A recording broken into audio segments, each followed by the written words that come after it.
ಕಳೆದ 2 ದಿನಗಳಿಂದ ಭಾರೀ ಚರ್ಚೆಗೆ ಕಾರಣವಾಗಿದ್ದ ಶಿರೂರು ಮಠಕ್ಕೆ ನೂತನ ಪೀಠಾಧಿಪತಿ ನೇಮಕ ವಿಚಾರಕ್ಕೆ ಕೊನೆಗೂ ತೆರೆ ಬಿದ್ದಿದೆ. ದ್ವಂದ್ವ ಮಠವಾದ ಸೋದೆ ಮಠಾಧೀಶರಿಂದ ಇದೀಗ ಶಿರೂರು ಮಠಕ್ಕೆ ನೂತನ ಪೀಠಾಧಿಕಾರಿಯನ್ನು ಘೋಷಣೆ ಮಾಡಲಾಗಿದೆ. ಈ ಕುರಿತ ಒಂದು ವರದಿ ಇಲ್ಲಿದೆ.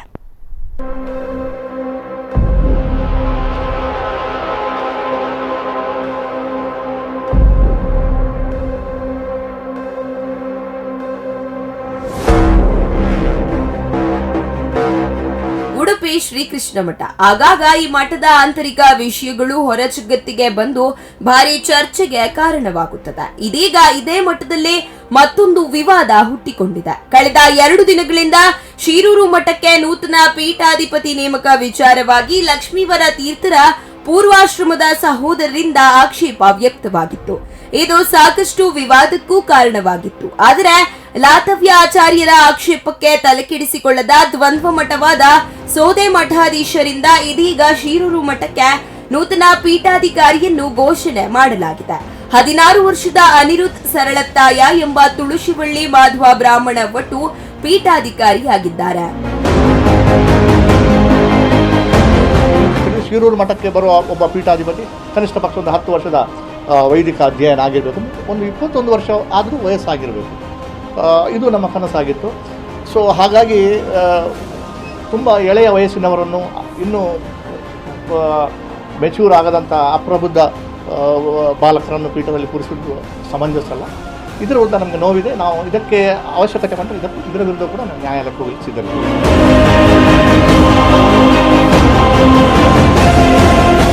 ಈ ಬಗ್ಗೆ ಸ್ಪಷ್ಟನೆ ನೀಡಿರುವ ಸೋದೆ ಮಠದ ಶ್ರೀ ವಿಶ್ವವಲ್ಲಭ ತೀರ್ಥರು, ಶಿರೂರು ಮಠದ ಉತ್ತರಾಧಿಕಾರಿಯನ್ನು ಪರಿಚಯಿಸಲು ನನಗೆ ಸಂತೋಷವಾಗುತ್ತದೆ.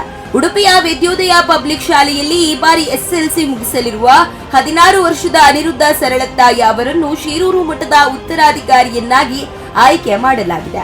ಇವರು ಧರ್ಮಸ್ಥಳ ಸಮೀಪದ ನಡ್ಲೆ ಗ್ರಾಮದವರಾದ ಡಾಕ್ಟರ್ ಎಂ ಉದಯ್ ಕುಮಾರ್ ಸರಳತ್ತಾಯ ದಂಪತಿಗಳ ಪುತ್ರ ಎಂದು ತಿಳಿಸಿದ್ದಾರೆ.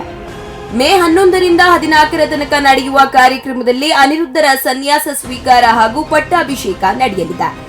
ಮೇ 13ರಂದು ಬೆಳಗ್ಗೆ 7:30ರಿಂದ 8 ಗಂಟೆಯ ಶುಭ ಮುಹೂರ್ತದಲ್ಲಿ ಸನ್ಯಾಸ ಸ್ವೀಕಾರ. ಮೇ 14ರ ಅಪರಾಹ್ನ 12:35ರಿಂದ 12:50ರ ನಡುವೆ ಶಿರೂರು ಪೀಠದಲ್ಲಿ ಪಟ್ಟಾಭಿಷೇಕ ಕಾರ್ಯಕ್ರಮ ನಡೆಯಲಿದೆ ಎಂದು ಹೇಳಿದ್ದಾರೆ.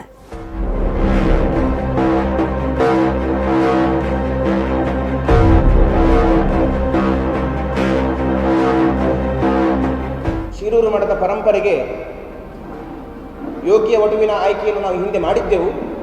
ಆ ವಟುವಿನ ಪರಿಚಯವನ್ನು ನಾವು ಇವತ್ತು ಈ ಒಂದು ಪರ್ವಕಾಲದಲ್ಲಿ ನಾವು ಎಲ್ರಿಗೂ ಮಾಡಿಸಬೇಕು ಅಂತ ಈ ಪತ್ರಿಕಾಗೋಷ್ಠಿಯನ್ನು ಕರೆದಿದ್ದೇವೆ. ಪ್ರಸಿದ್ಧ ವಿದ್ವಾಂಸರಾಗಿರತಕ್ಕಂತಹ ಉದಯಕುಮಾರ ಸರಳತ್ತಾಯರು ನಮ್ಮ ಮಠದವರೇ.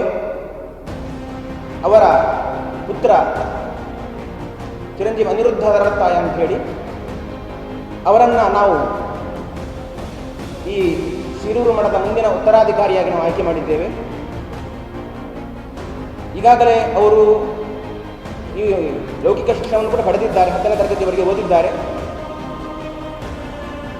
ಜೊತೆಯಲ್ಲಿಯೇ ತಂದೆಯಿಂದಲೇ ಅವರಿಗೆ ವೈದಿಕ ಅಧ್ಯಯನ ಕೂಡ ಆಗ್ತಾ ಇದೆ. ಮುಂದಿನ ಮೇ ತಿಂಗಳಿನ 11, 12, 13, 14ನೇ ತಾರೀಕಿನ ಈ ಒಂದು ದಿವಸಗಳಲ್ಲಿ ಈ ಒಂದು ಸನ್ಯಾಸ ಪ್ರಕ್ರಿಯೆಗಳು ಪಟ್ಟಾಭಿಷೇಕದ ಕಾರ್ಯಕ್ರಮಗಳು ನಡೆಯಲಿಕ್ಕಿದೆ.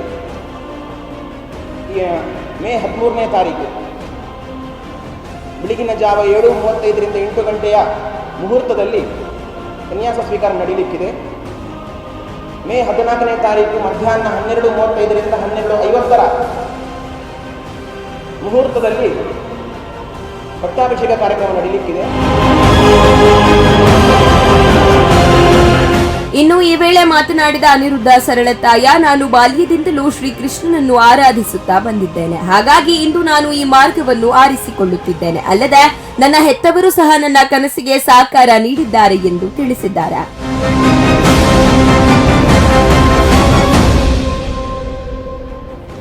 ಒಟ್ಟಿನಲ್ಲಿ ಲಕ್ಷ್ಮೀವರ ತೀರ್ಥರ ಪೂರ್ವಾಶ್ರಮದ ಸಹೋದರರ ಆಕ್ಷೇಪದ ನಡುವೆಯೂ ಶಿರೂರು ಮಠಕ್ಕೆ ನೂತನ ಪೀಠಾಧಿಕಾರಿ ಘೋಷಣೆಯಾಗಿದ್ದು ವಿವಾದಕ್ಕೆ ತಾತ್ಕಾಲಿಕ ತೆರೆ ಬಿದ್ದಿದೆ. ನ್ಯೂಸ್ ಡೆಸ್ಕ್, ಸ್ಪಂದನ ಟಿವಿ, ಉಡುಪಿ.